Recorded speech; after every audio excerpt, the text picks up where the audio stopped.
ಮೀನಾಯ್ತು ಭಾಳ ಬಾಬು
शशि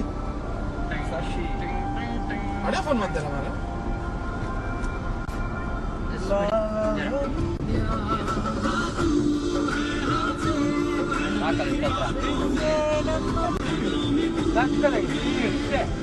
ಈಗ ಓವರ್ಲೋಡ್ ಅಂದ್ರೆ ನಾವು ಕೇರಳ ಅಥವಾ ಗೋವಾ ಕಳಿಸೋ ಓವರ್ಲೋಡ್ ಹಾಕೋದಿಲ್ಲ.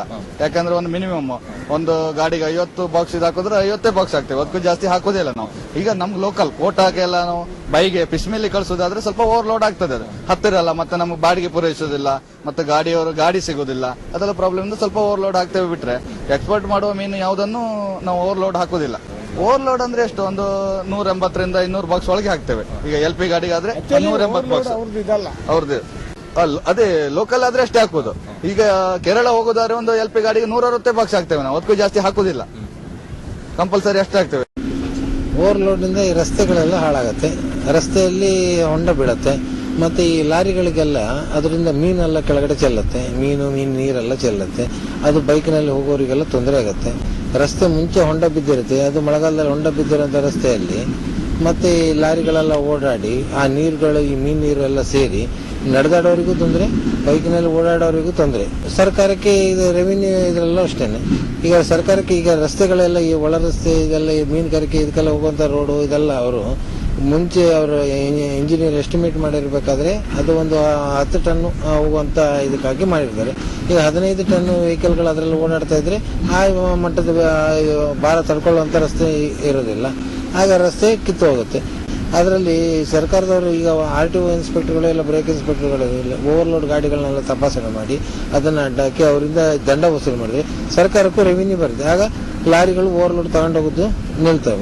ಒಂದೊಂದು ಲಾರಿಯಲ್ಲಿ 180 ಬಾಕ್ಸ್ ಹಾಕ್ಬೇಕಂತ ಹೇಳಿ ಲಾರಿ ಓನರ್ಸ್ ಅಸೋಸಿಯೇಷನ್ ಮತ್ತೆ ಮೀನು ಮಾರಾಟಗಾರರ ಫೆಡರೇಷನ್ ಅವರು ಅವರೊಳಗೆ ಒಪ್ಪಂದ ಮಾಡ್ಕೊಂಡಿರ್ತಾರೆ. ಈಗ 200 ಬಾಕ್ಸ್ 240 ಬಾಕ್ಸ್ ವರೆಗೂ ಹೋಗ್ತಾ ಇದ್ದಾರೆ.